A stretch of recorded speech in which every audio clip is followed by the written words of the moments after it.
আসসালামু আলাইকুম রহমতুল্লাহ। আশা করি সবাই ভালো আছেন।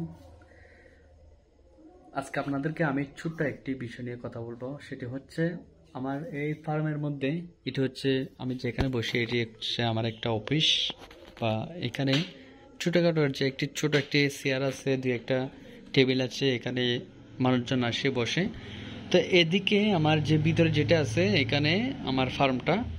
তো আমার এই ফার্মের মধ্যে আমার একটা সিসি ক্যামেরা লাগাইছিলাম প্রায় অনেক দিন আগে, যে ক্যামেরা দ্বারা আমি নিয়ন্ত্রণ করি আমার ফার্মের কোন হাঁসে বা কোন দিকে যদি হাঁস কোনগুলো কোন দিকে আছে ওইটা আমি দেখাশোনা করি এই সিসি ক্যামেরার মাধ্যমে। আমি যেহেতু বেশিরভাগ বাইরে থাকি, যে সময় বাইরে থাকি ওই সময় আমি এই ক্যামেরা দ্বারা আমি নিয়ন্ত্রণ করি।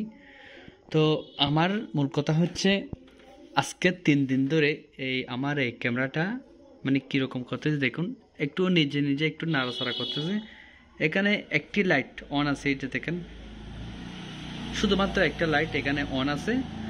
তো এই এই ইসবিস এই কোম্পানিটা কিন্তু খুব ভালো, এটা আমাকে ভালো একটা সার্ভিস দিয়েছিল। তো মূলত আজকে 3 দিন ধরে আমার এই ক্যামেরাটি বন্ধ। প্রথমে চেক করে দেখেছিলাম কেন ক্যামেরাটি বন্ধ, আপাতত বন্ধ হয়ে গেছে। তো ধরে নিলাম, চেক করার পর দেখতেছি এই ধরনের একটি ছোট একটি আমার এই চার্জার ছিল, ওই চার্জারটা নষ্ট। প্রথমে তো একটা সমস্যা পেয়েছি, তো ওইটা নষ্ট হওয়ার পরেই আমি একটা কেবল আর একটা এই নতুন একটি চার্জার নিয়ে এসেছি। এই চার্জারের সাথে এটা কিন্তু অনেক পুরানো একটা ব্র্যান্ড, এটা হচ্ছে অ্যাক্টিভ কোম্পানি চার্জার। তো এটা চার্জারটা আমি বাজার থেকে সংগ্রহ করি, এটা অনেক ভালো একটা চার্জার। চার্জারের সাথে একটা ছোট্ট একটা এখানে পিন লাগাইছিলাম, এটা দেখেন, যেটা টাইপ সি কেবলের যেটা পিন থাকে। এই চার্জারটি হচ্ছে টাইপ সি কেবলের না, এই জন্য আমি ছোট যেই টাইপ সি কেবলের পিনটা নিয়ে এসেছি। এটা লাগানোর পরে দেখতেছি এই যে ক্যামেরার মধ্যে এখানে একটা এই পাশে একটা, টোটাল 3টা লাইট জ্বলতেছে।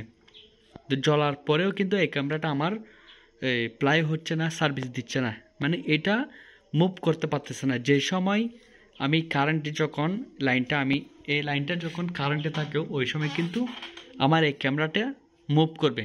প্রথমে একবার মুভ করবে, মুভ করার পরে ক্যামেরাটা রেকর্ড করা চালু হবে। তো এখন দেখুন, এই যে আমি ধরে নিলাম, এখন আপনাদেরকে দেখানোর চেষ্টা করতেছি কখনো যদি ক্যামেরা নষ্ট হয় বা ফার্মের জন্য অনেক ক্ষতি হচ্ছে যেহেতু ক্যামেরাটা বন্ধ। তো এখন দেখুন এটা শুধুমাত্র একটু করে মুভ করতেছে। এই কারণটা আমি এখন চেক করে নিলাম, যে ধরতে পারলাম এই যে কেবলটা আমি নিয়ে এসেছি, যে চার্জারটা আনছিলাম, এই চার্জারটা কিন্তু হচ্ছে ভোল্টেজ অনেকটা কম। এটা যেহেতু আগের পুরানো চার্জার বা নষ্ট না হওয়ার জন্য এই চার্জারটা আমি নিয়ে আসি। তো এখন দেখুন আমি এই চার্জারটা আমি খুলে ফেলতেছি। এই যে আমি একটু মোবাইলটা রাখি।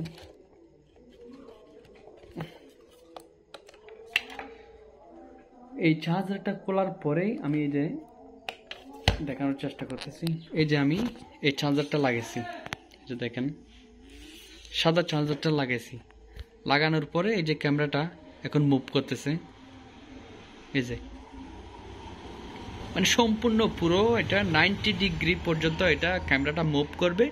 মুভ করার পরে সে আবার আগের জায়গায়, যেখানে আমি রেকর্ড করার জন্য যেভাবে সেটিং করেছিলাম ওই জায়গায় কিন্তু সে এসে দাঁড়িয়ে যাবে।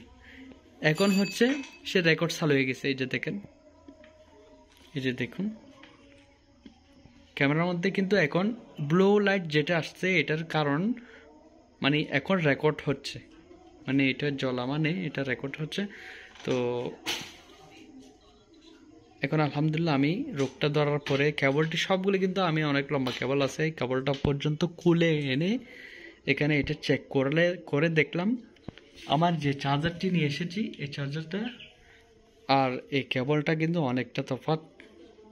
এটার ভোল্টেজের সাথে মোটরের সাথে মানে তেমন একটা মিলতেছে না, এই জন্য ধরে নিতে পারলাম কি সমস্যা। তো এখন আমার আরেকটি কাজ করা লাগবে, সেটি হচ্ছে এই ধরনের আরেকটি চার্জার নিয়ে আসতে হবে। এটা হচ্ছে 33 ওয়াট, এটা হচ্ছে মোবাইলের চার্জার।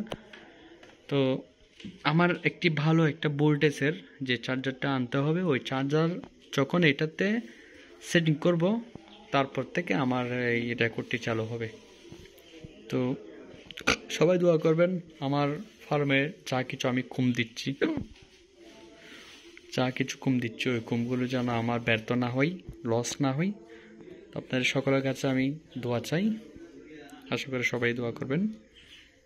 তো এই বলে আজকে শেষ করলাম। আসসালামু আলাইকুম।